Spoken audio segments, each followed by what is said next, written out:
প্রিয় ছেলেরা, বাবা, এবার তোমরা শোনো, তোমরাও শোনো ভাই, তোমাদের জন্য মূল কথা এটা।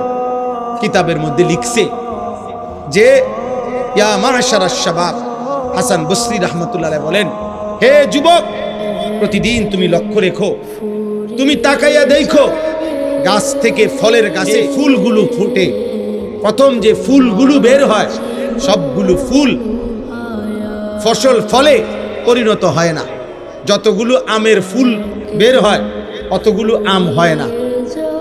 2 নম্বরে, এরপরে যেগুলো আম হয় ততগুলো বড় হয় না।